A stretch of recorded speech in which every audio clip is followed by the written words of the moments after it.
જોતા હોય કે આ સીમા ડૂબી રહી છે તો એને શું અસર થાય? પૈસા ચૂકવવા પડશે ના, પણ સીમા ડૂબતી હોય તે પોતાને જુએ છતાં પણ અસર શું થાય? ઇન્સ્યોરન્સ વાળાને પૈસા ચાલવા પડશે ને ડૂબી જાય કે પૈસા આપવા પડશે એવો વિચાર આવે ના, પણ એમને અસર થાય નહીં. એમને ના થાય કેમ? એમને તો પૈસા જોડે લાગે વગર એમને આમની જોડે શું લાગે વગર ઘરમાંથી આપવાના હતા.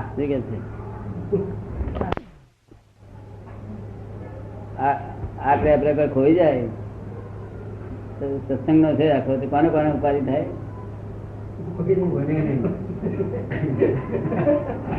ના ના, અમારો કે પણ છે કઈ મમતા કોઈ જાય એ બે જાતની મમતા હોય છે કે શરીર ઉપર કોઈ મમતા હોય છે અને બહારની મમતા જે વિસ્તારેલી મમતા તે આવી મમતા હોય છે. વિસ્તારેલી મમતા, આ ઘર અમારું, આ ઘડિયાળ અમારું, આ વીટી અમારી, એ વિસ્તારેલી મમતા. જતી વખતે તોડી દે કોણ તોડીને કાઢી લે. વીટી હોવું ના નીકળે ને ભાગી નાખે.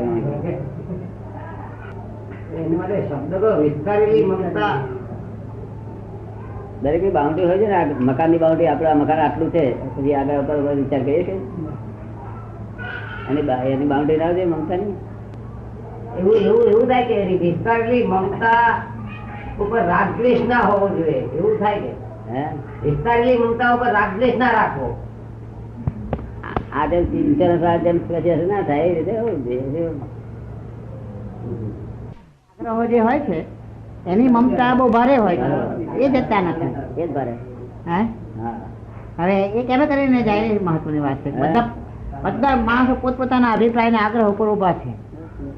એની પર નિર્ભર છે ને. હા, પોતાનો અભિપ્રાય બાંધેલો અને આગ્રહ. પણ એ જલ્દી કેમ આવડી જાય?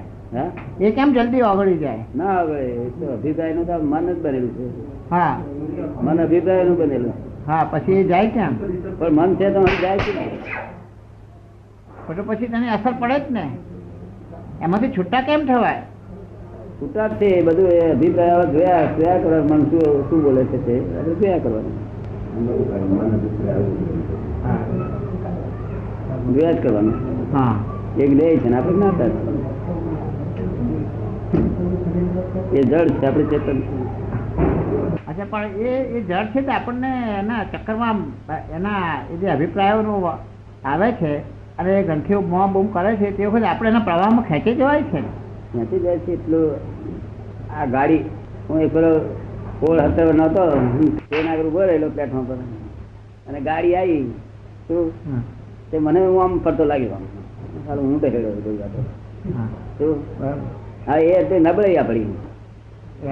ફરી વારે ઘડે નક્કી કરું છે કે હું ટબળાયો તો નથી, આ ગાડી જાય છે. એટલી નબળાઈ આપણી. હા, પછી એવું કઈ થતું નથી. હજુ એક તો થયા જ કરે છે. હું ગાડીમાં જયારે બેહું છું ને ત્યારે દિશા મને જડતી નથી. એ આટલી ઉંમર થઈ તો મને હજુ જડતી મને તારી પાસે થિયરી શું છે કઈ વાત? નહીં તો દરેક ને થિયરી ફરી કાઢું પણ આટલી તો હજુ મને જ સવાલ નહીં થતી કે ગાડી આમથી આમ ફરી ગઈ ને તો દિશા જડે આમ થાય.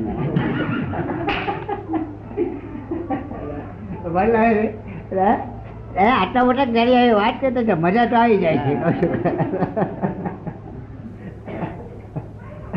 નાનપણમાંથી આ એક ખૂંચા કરે કે દિશા કોઈ દાડે ગાડી બેઠો પછી ગાડી આમથી આમ ફરી એટલે પૂરો દિશા કઈ બાજુ ખબર પડે અને હું માનું એ બધી ખોટી નીકળે પાછી. હું માનું એ બધી આ પૂર્વા દિશા હશે તો એ ખોટી. એ અત્યાર સુધી 72 વર્ષ સુધી હજુ છે. હા, અમારી પ્રગતિ તમે જોઈ ને બધું પ્લાનિંગ કરવા કરી શકાય એટલો અભ્યાસ કરેલો. પણ દિશા મુખ્ય વાત દિશા જ નીકળી જાય. હા, એ બધું દેખાવ ખબર પડે પણ દિશા નો જ ખ્યાલ ના. દિશા તો જડી જ નહીં કોઈ દાડે. આ 72 વર્ષ કોઈ દાડે મારા મનમાં ખોટા કરે દિશા કઈ જતું. અને દરિયામાં એવું થાય છે. દરિયામાં તો સ્ટીમર આમ આમ ગઈ પડે તો આમ થાય. મારે તો જવું પડે કે તાર હોકા યંત્ર કઈ બાજુ છે. અગર તો પેલો ધ્રુવ તારો જોવો પડે.